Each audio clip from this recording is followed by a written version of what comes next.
Hello guys, welcome to my YouTube channel. কেমন আছো তোমরা? এখন আমরা কথা বলবো হচ্ছে ছোটা ভীম কারশব দামিয়ানের ট্রেলার নিয়ে। ইয়েস, ট্রেলারটা রিলিজ করা হয়ে গেছিলো কালকে।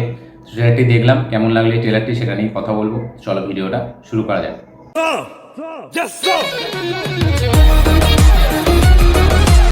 এই ট্রেলারটি আমার মোটামুটি লেগেছে, ঠিক আছে, সাধারণ একটা ট্রেলার লেগেছে আমার।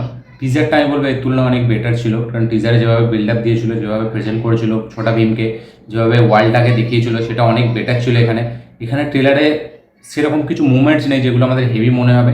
হ্যাঁ, কিছু ট্রেলারে জিনিস আছে যেগুলো ভালো লেগেছে আমার, যেমন ছোটা ভীমের যখন এন্ট্রিটা হয় তাকে যেভাবে বিল্ড আপ দেওয়া হয়, স্লো মোশন শট যেভাবে ইউজ করা হয়েছে, ঠিক আছে, সেটা বেশ ভালো লাগে।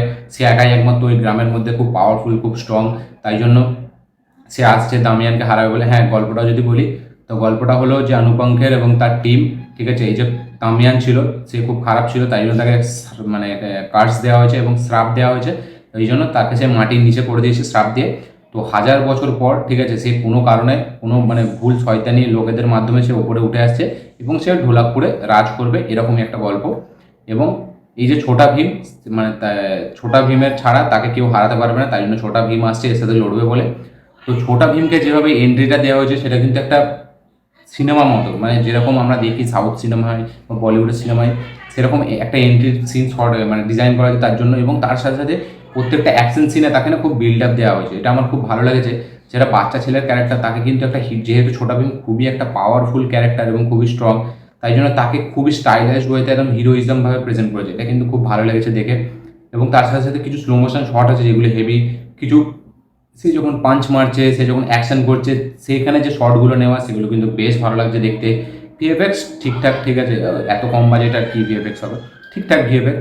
এবং এই সিনেমাটা কিন্তু বাচ্চাদের জন্য খুব এন্টারটেনিং হতে চলছে। ইয়েস, বাচ্চারা কিন্তু এই সিনেমাটার সাথে ভালোভাবে কানেক্ট হতে পারবে, সেই জন্য কিছু এলিমেন্টসও রাখা হয়েছে এখানে। যে আমরা মানে ঢোলু বলু, ঠিক আছে, তারপরে আরও যে একটা ক্যারেক্টার আছে, মোটা করে আমি নামটা ভুলে যাচ্ছি, কালিয়া, ঠিক আছে। তো এদের যে এদের মধ্যে যে কমেডি, ঠিক আছে, এদের যে কমেডিটা যেভাবে বিল্ড আপ করে সেটা কিন্তু দেখতে বেশ ভালো লাগছে। থিয়েটারের বাচ্চারা কিন্তু এটা দেখে হাসবে।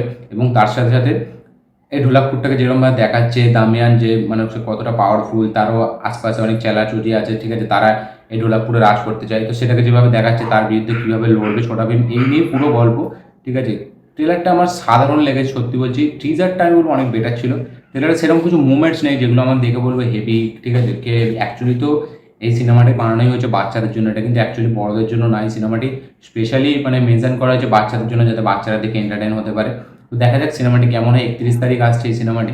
আমার ট্রেলারটি মোটামুটি লেগেছে, সাধারণ একটা ট্রেলার লেগেছে, ঠিক আছে। আর আমি এক্সপেক্টও করি নাই সিনেমা থেকে যে বিশাল একটা মানে হেভি ট্রেলার হবে।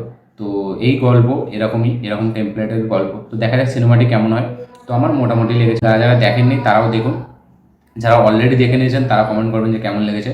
তো আমার এই ভিডিওটি যদি ভালো লাগে থাকলে অবশ্যই লাইক শেয়ার কমেন্ট করুন। যারা যারা চ্যানেলে নতুন এসেছেন চ্যানেলটিকে সাবস্ক্রাইব করুন, বেল আইকনটি প্রেস করতে ভুলবেন না। দেখা হচ্ছে পরের ভিডিওতে, ততক্ষণের জন্য বাই।